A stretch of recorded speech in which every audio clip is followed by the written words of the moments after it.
Hi friends, biology with Anushka में आप सभी का स्वागत है। तो आज हम फिर से एक नई क्लास में जो कि जीव जनन कैसे करते हैं का लेक्चर नंबर 6 है। आज का हमारा टॉपिक है जनन स्वास्थ्य। तो जनन स्वास्थ्य क्या होता है? इसका अर्थ होता है कि जनन सहित संपूर्ण स्वास्थ्य। क्या? जनन सहित संपूर्ण स्वास्थ्य।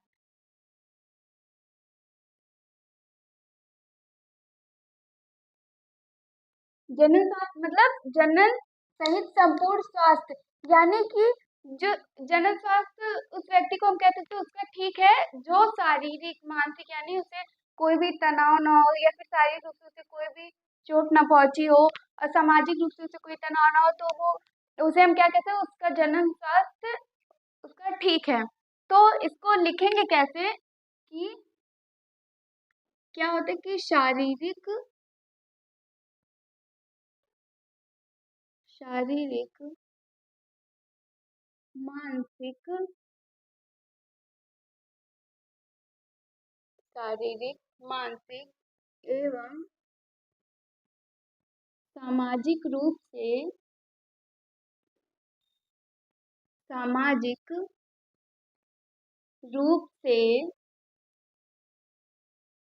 ठीक होने की क्या होती है स्थिति। क्या? शारीरिक यानी कि उसे शारीरिक रूप से कोई चोट ना हो, मानसिक रूप से कोई तनाव ना हो या सामाजिक रूप से उसे कोई तनाव ना हो। तो इस तरह अगर इन रूप से जो व्यक्ति ठीक है तो उसका क्या जनन स्वास्थ्य भी ठीक है। अब हम कुछ रोग जानेंगे कि जिनका लैंगिक संचरण होता है। क्या? कुछ रोग जिनका क्या होता है लैंगिक संचरण।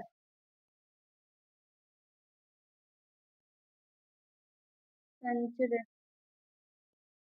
अब ये रोगों का लैंगिक संचरण किस कारण होता है? तो शारीरिक संबंध बनाने से। शारीरिक संबंध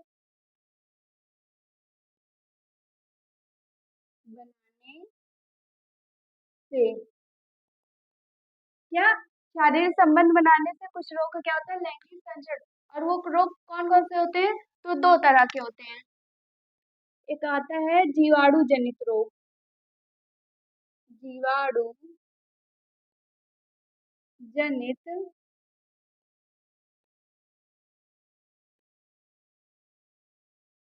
रोग। ठीक। और दूसरा आता है विषाणु जनित रोग। विषाणु यानी कि वायरस। विषाणु जनित रोग। जीवाणु क्या होते हैं? बैक्टीरिया। और विषाणु क्या होते हैं? वायरस। यानी कि दो तरह के कौन रोग होते हैं? जीवाणु जनित रोग यानी कि जीवाणु से होने वाले रोग, और विषाणु जनित रोग यानी कि जो रोग विषाणु से होता है। तो कौन कौन से होते हैं? जीवाणु जनित रोग में जैसे आ जाता है गोनेरिया। गोनेरिया। क्या? गोनेरिया तथा सिफिलिस। सिफिलिस।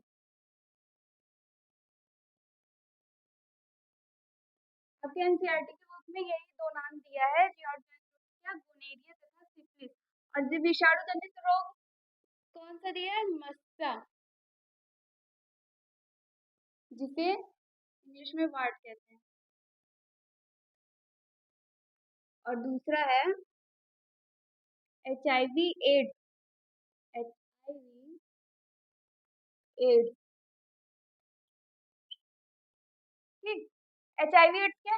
एड्स क्या है? रोग है। और ये किस कारण होते हैं? HIV वायरस से। HIV क्या है? वायरस है जिसके कारण एड्स रोग होता है। तो इसके फुल फॉर्म को जान लीजिए।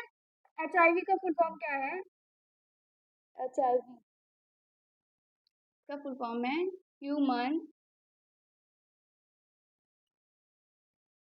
Immuno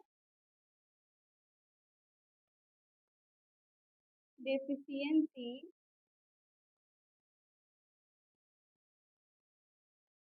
virus. और एड्स का, एड्स का फुल फॉर्म है एक्वायर्ड एक्वायर्ड इम्यूनो डेफिशिएंसी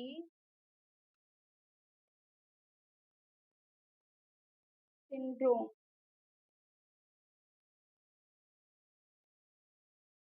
क्या है? एचआईवी का फुल फॉर्म क्या है? Human immuno deficiency virus. और एड्स क्या क्या है? Acquired immuno deficiency syndrome. तो ये क्या है? एचआईवी क्या है? वायरस जो जिसके जिसके कारण कौन सा रोग होता है? एड्स रोग होता है।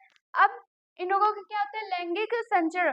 तो इसका निरोध कैसे हो सकता है? तो इसके निरोध के लिए क्या प्रयोग करना पड़ता है? जो शिश्न होता है, शिश्न के लिए आवरण। आवरण क्या होता है? शिश्न के लिए आवरण अथवा कंडोम। कंडोम क्या है? एक आवरण है। वो किसके लिए प्रयोग है? शिश्न। शिश्न के आवरण अथवा कंडोम के प्रयोग से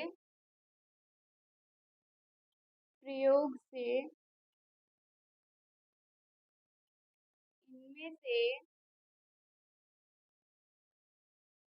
इनमें से कुछ रोगों का कुछ रोगों के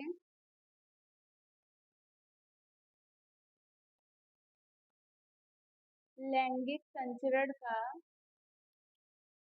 लैंगिक संचरण का निरोध किया जा सकता है।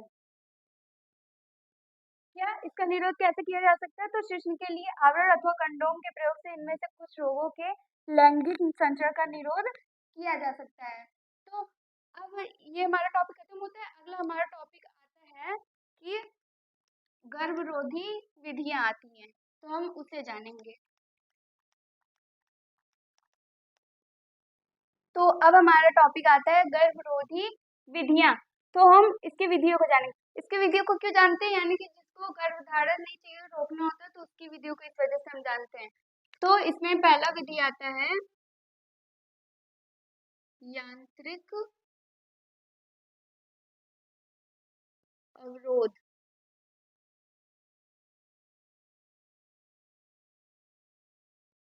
क्या है? यांत्रिक अवरोध। इसमें क्या होता है?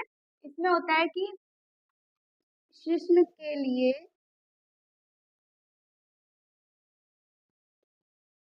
शिश्न के लिए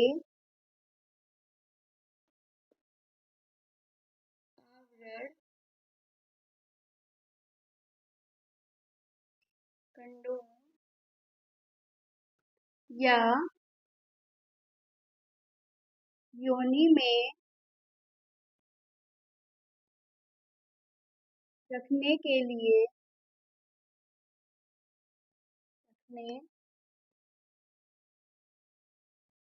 के लिए अनेक अनेक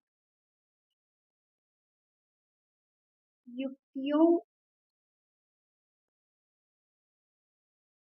का प्रयोग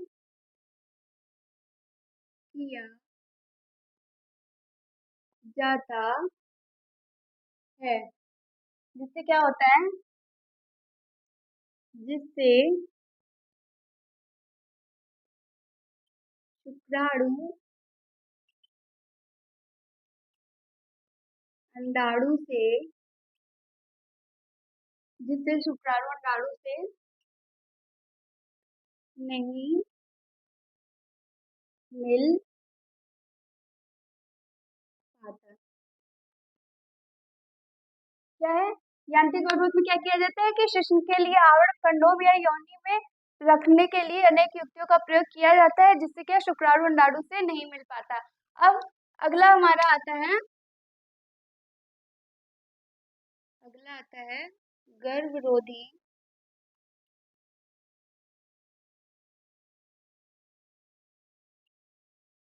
गोली।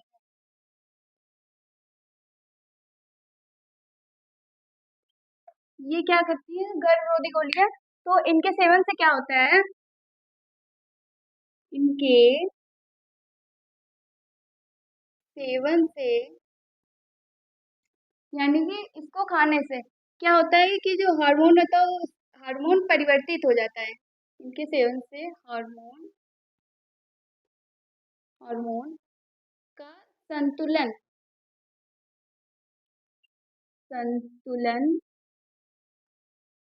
परिवर्तित हो जाता है। क्या? इन गर्भरोधी जो गोलियां होती है उनके सेवन से क्या हो जाता है? हार्मोन का संतुलन परिवर्तित हो जाता है, यानी कि जो हार्मोन है वो बॉडी में क्या हार्मोन का क्या होता है? डिसबैलेंस हो जाता है, जिससे क्या होता है? जिससे जिससे अंड का अंड वही अंडाणु अंड का मोचन जिससे अंड का मोचन नहीं होता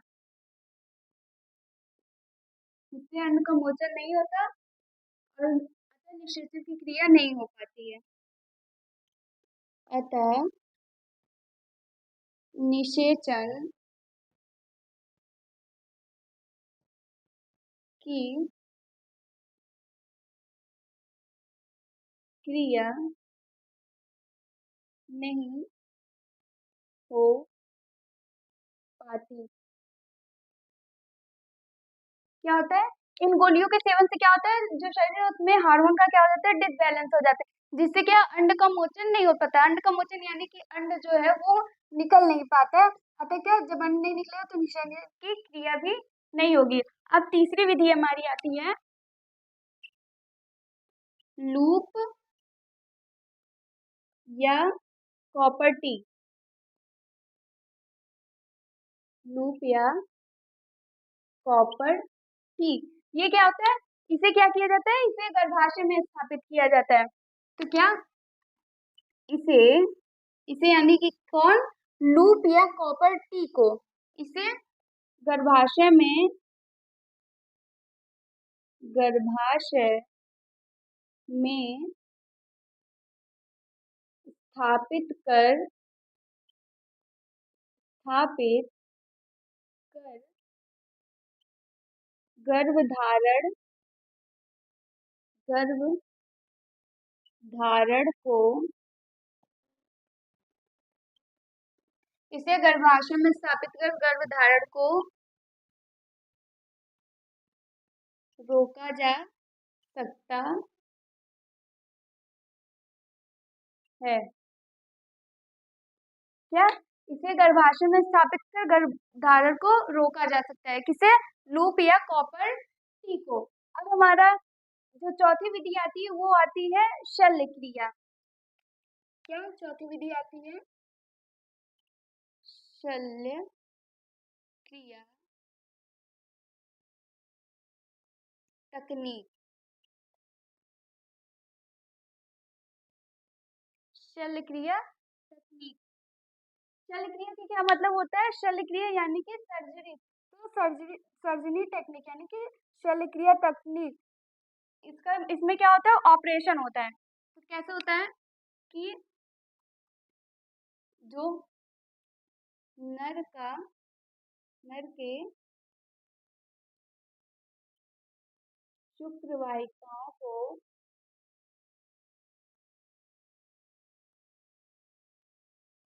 नर के शुक्र वाहिकाओं को अवरुद्ध कर दिया अवरुद्ध कर दिया जाता है। या नर के शुक्र वाहिकाओं को अवरुद्ध कर दिया जाता है, जिससे क्या होता है, जिससे शुक्राणु का शुक्राणु का स्थानांतरण स्थानांतरण क्या हो जाता है, रुक जाता है, रुक जाता है। क्या शुक्र वाहिकाओं द्वारा क्या होता है, जो शुक्राणु का स्थानांतरण होता है, जब अब शुक्र वाहिकाओं को अब जब अवरुद्ध कर दिया जाएगा, अवरुद्ध कैसे किया जाता है कि जो शुक्र वाहिकाएं होती है उनको क्या काट कर बांध दिया जाता है, इसका क्या होता है, ऐसे ऑपरेशन होता है, उससे क्या होता है, जिससे शुक्राणु का स्थानांतरण रुक जाता है, तो ये नर में किया जाता है। और फिर मादा में क्या होता है कि मादा के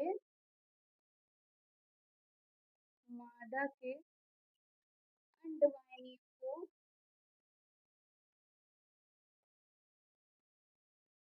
अंड क्या मादा के अंडवाहिनियों को अवरुद्ध अवरुद्ध कर दिया जाता है। क्या मादा के अंडवाहिनियों को अवरुद्ध कर दिया जाता है, जिससे जिससे अंडाणु जिससे अंडाणु अंडवाहिनी में अंडवाहिनी में आगे आगे नहीं जा पाते नहीं जा पाते अतः क्या होगा, अतः निषेचन की क्रिया अतः निषेचन की क्रिया नहीं हो पाती।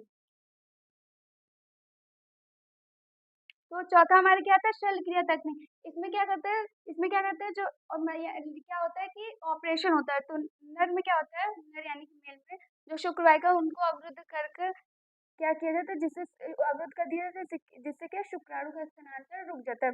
और मादा यानी कि फीमेल में क्या होता है, उनके अंडवाहिनियों को अवरुद्ध कर दिया जाता है, जिससे अंडाणु क्या अंडवाहिनी में आगे नहीं बढ़ जाते। और जब अंडवाहिनी में आगे बढ़ ही नहीं पाएंगे तो इससे क्या होगा, और जब शुक्राणु का स्थानांतरण नहीं हुआ तो अतः क्या होगा, निषेचन की क्रिया नहीं हो पाती। तो हमारा ये भी टॉपिक खत्म होता है और हमारा चैप्टर भी खत्म होता है। तो आज की क्लास हम यहीं पे खत्म करते हैं, मिलते हैं अगली क्लास में। अगली क्लास में हम पढ़ेंगे इस चैप्टर के ऑब्जेक्टिव क्वेश्चन को। तो मिलते हैं अगली क्लास में, तब तक के लिए बाय बाय।